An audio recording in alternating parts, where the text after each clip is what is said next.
Out in the quiet corners of New Hampshire, where the trees whisper secrets to the wind and neighbors keep to themselves, there was a farm. It was a sprawling piece of land in Epping, a place that seemed to promise a rustic, peaceful life. At the heart of it all was a woman named Sheila LaBarre.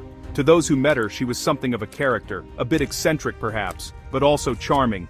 She had money, she had land, and she seemed to have it all together. She drove a nice car. She spoke of her success. She presented an image of a woman in complete control of her world, a self-made matriarch reigning over her own little kingdom. But what really went on behind the closed gates of that farm? It was a place of contradictions. That farm. On the surface, it looked like any other rural property, with its scattered buildings and wide open fields. But a closer look might have revealed something was off. The place was cluttered, almost chaotic. And the woman who ran it, Sheila, was just as complex. She could turn on the charm in an instant, dazzling you with stories and a confident smile. She talked a big game, presenting herself as a successful business owner and a savvy operator. People in town knew of her, of course. She was the lady on the farm. But did they really know her? Did anyone? It's a question that would later haunt them all. The image she projected was one of strength and independence. A woman who had inherited a fortune and was living life on her own terms. She was known to be generous at times, but also quick to anger. A fiery personality. Some found her captivating, drawn to her powerful presence. Others, well, they might have felt a little uneasy, a sense of something not quite right simmering just beneath the surface. It's often the case, isn't it? The most polished exteriors can hide the deepest, darkest secrets. And, on that farm in Epping, the secrets were piling up, waiting for the day they would finally be unearthed, changing everything. And so, she lived her life, seemingly in plain sight, yet shrouded in mystery. The farm was her fortress, her Sehala conserver Dotsimaldistur in Anserland.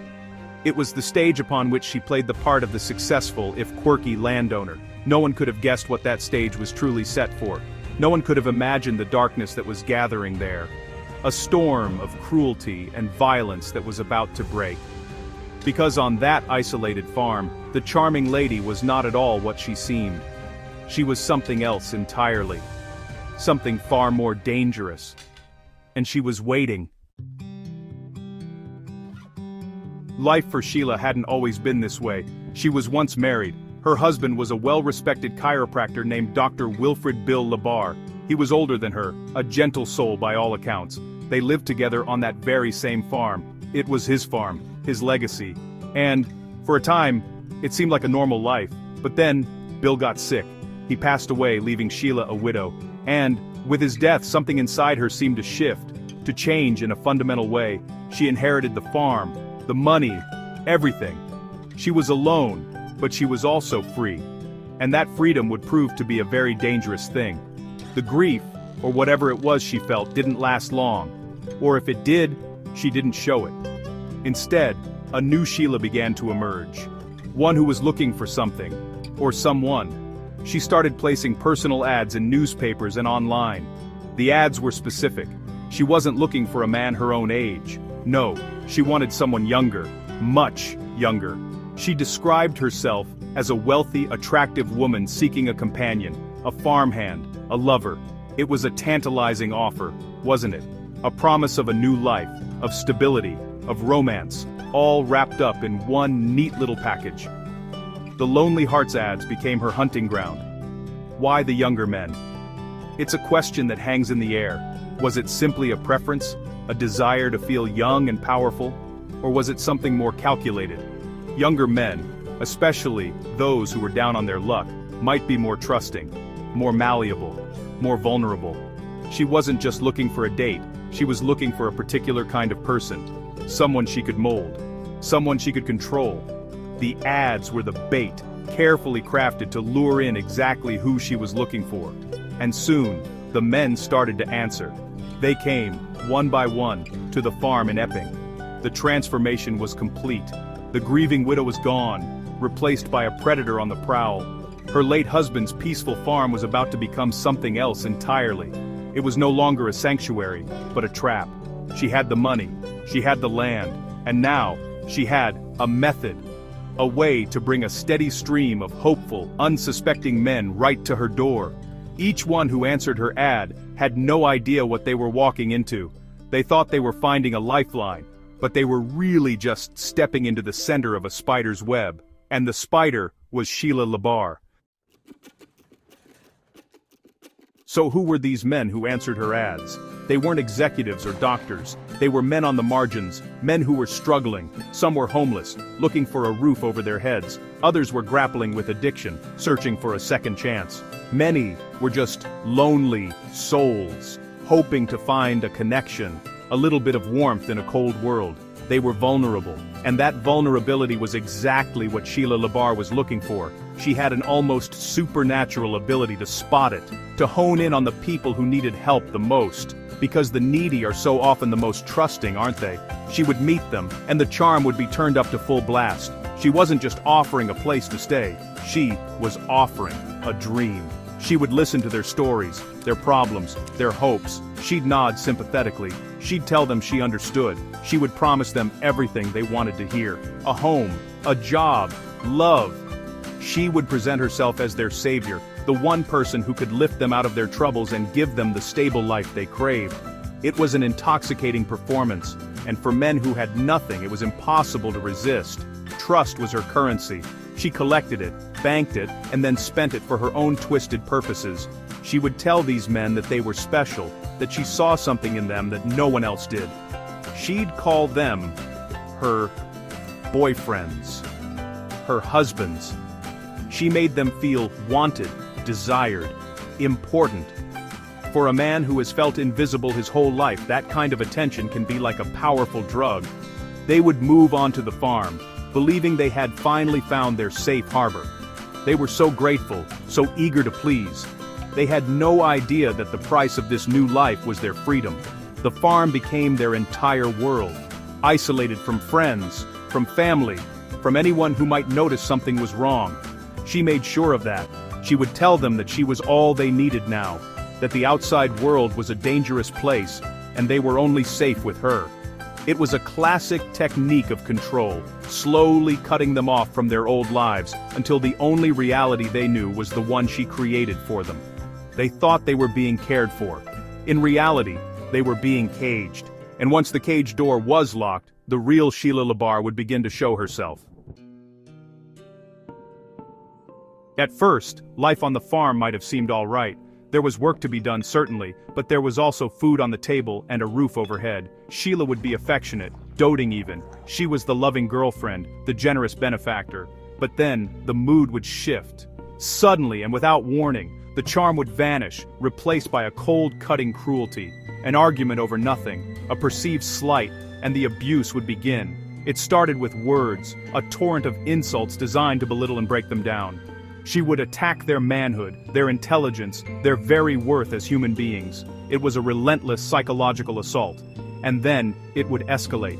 The verbal abuse would turn physical. She was a strong woman, and she wasn't afraid to use her fists, but she had other tools as well. She would use whatever was at hand, a tool, a piece of furniture, anything, to inflict pain.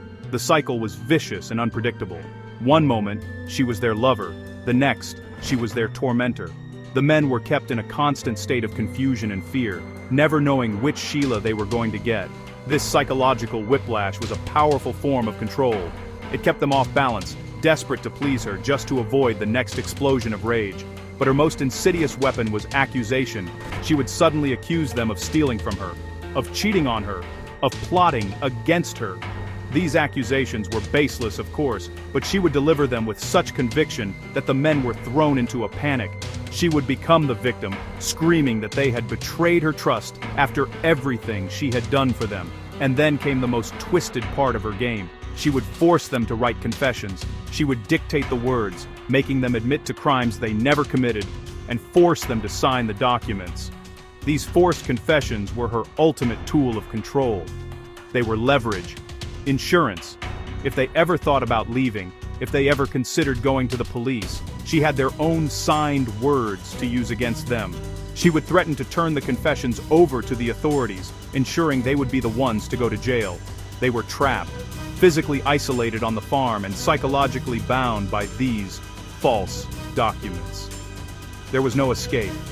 The promise of love and safety had curdled into a nightmare of constant abuse and terror. and for some, the nightmare would have a final, fatal end.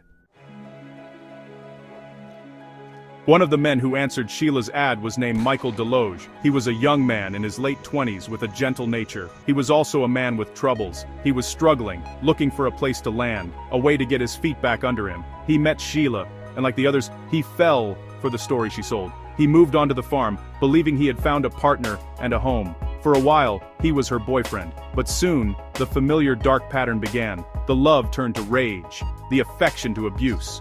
Michael found himself caught in her web, suffering the same torment as those who came before him. Then, there was Kenneth Countie.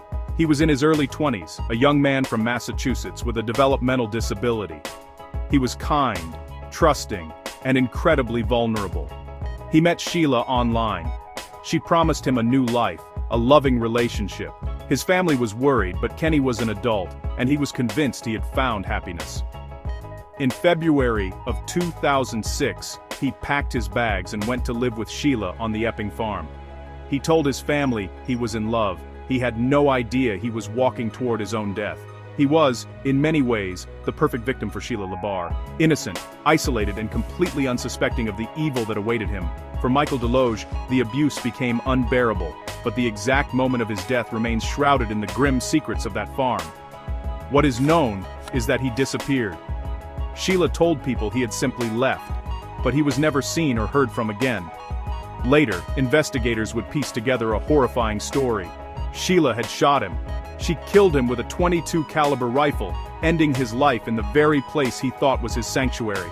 He was one of the men who came to the farm looking for hope, but found only a violent end. He had become a secret for Sheila to keep. Kenneth Countie's time on the farm was brutally short.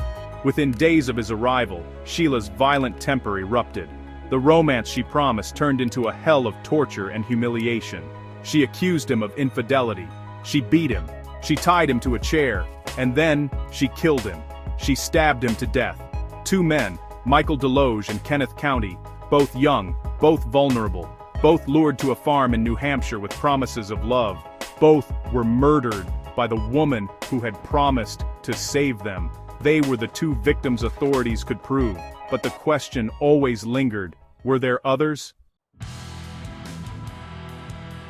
The end for Sheila LaBarre began with a simple, desperate act. After murdering Kenneth Countie, she needed to get rid of the body. It was honestly a gruesome task. She enlisted the help of another young man who was living on the farm at the time, a man who was himself trapped in her cycle of abuse and fear. Together, they worked to dismember Kenneth's body in the barn. It was a scene of unimaginable horror. Sheila then tried to burn the remains in a bonfire on the property. She thought she could erase all evidence of her crime, just as she had likely done before. But this time, she made a mistake. The young man she had forced to help her, he saw his chance. Terrified for his own life, knowing he could be next, he managed to escape the farm. He didn't just run, he ran straight to the police. He walked into the Epping police station on March 27, 2006, and told them a story that was almost too horrific to believe. He told them about Sheila LaBarre. He told them about the man named Kenny, and he told them about the murder, the dismemberment, and the bonfire. It was a shocking, terrifying confession from a man who was both a witness and a victim. The police knew they had to act, and fast. When investigators arrived at the farm, Sheila was gone. She had fled, but she had left behind a scene of unspeakable carnage. In the barn, they found blood, so much blood, and on a smoldering burn pile outside, they found the chilling proof that the young man's story was true. They found a charred piece of bone. It was later identified, through DNA, as belonging to Kenneth Countie. The farm was no longer just a place of suspicion, it was a confirmed crime scene. A massive manhunt was launched for Sheila LaBarre. Where could she have gone? The search didn't last long. Acting on a tip, U.S. Marshals tracked her down, but she wasn't hiding in some remote cabin. She was found in a supermarket parking lot in Reidsville, North Carolina.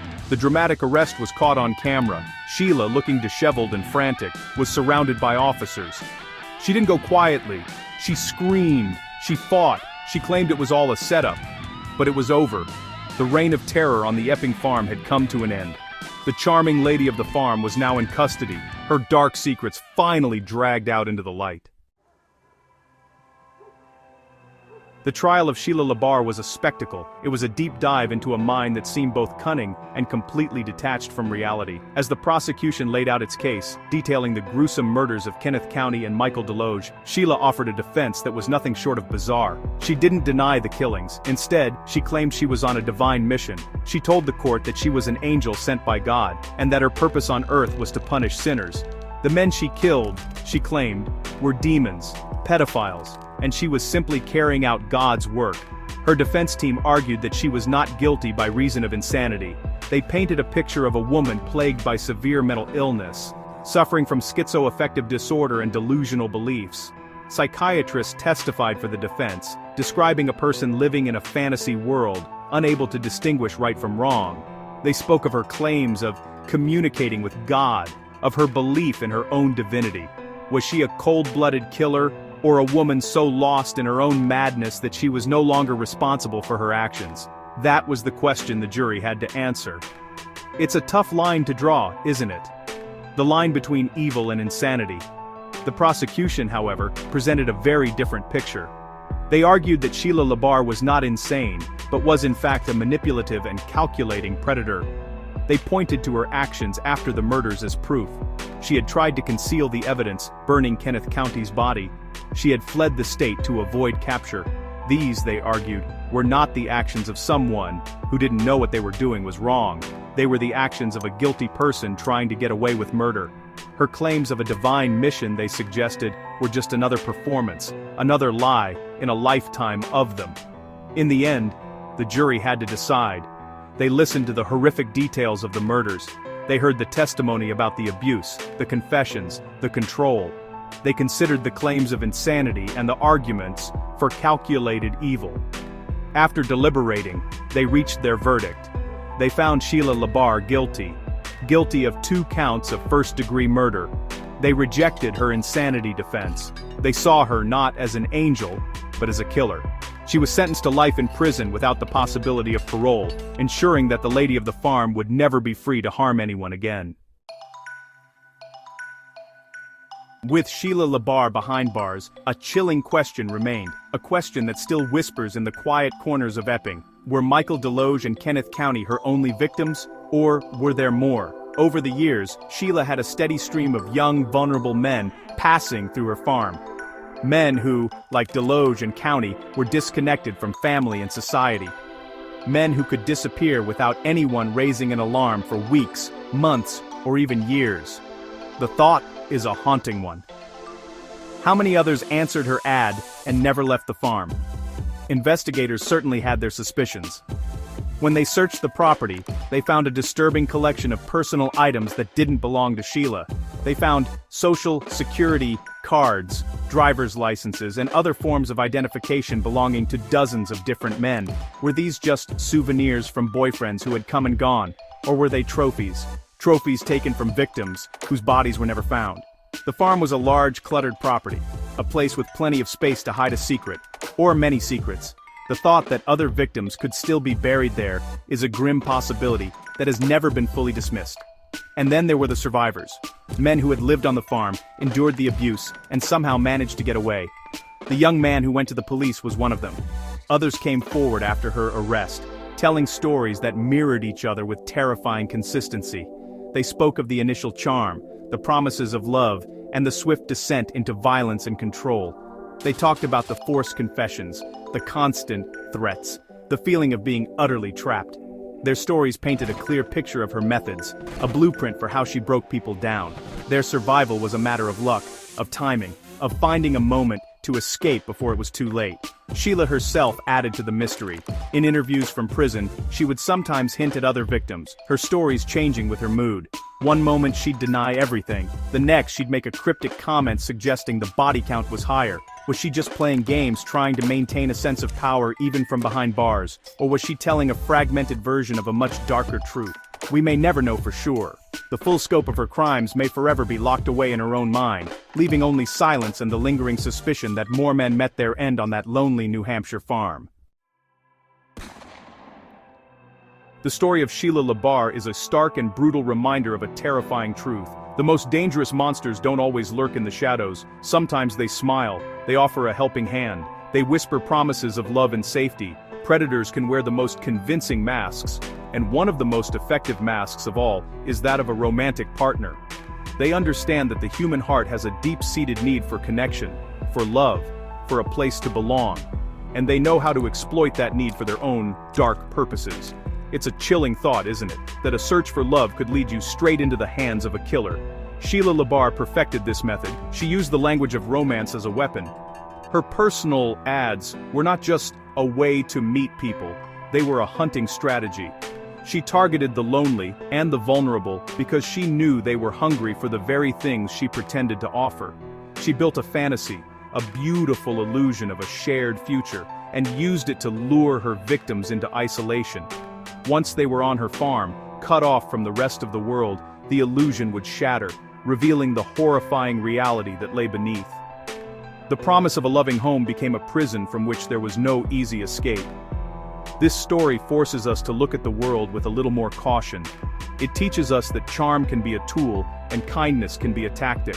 It's not about becoming cynical or fearing everyone we meet, but it is about being aware. It's about understanding that vulnerability can be a magnet for those with bad intentions.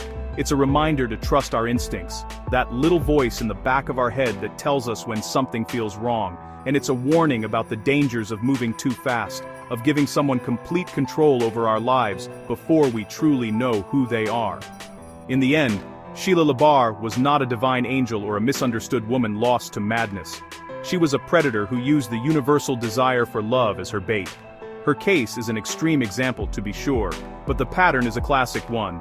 Seduction, isolation, control, and abuse. It's a pattern that plays out in quieter, less deadly ways in homes, every single day. The dark tale of the lady on the farm serves as a permanent, chilling warning. Always look past the charming smile and the pretty promises, because you never truly know what darkness might be hiding behind the face of a stranger.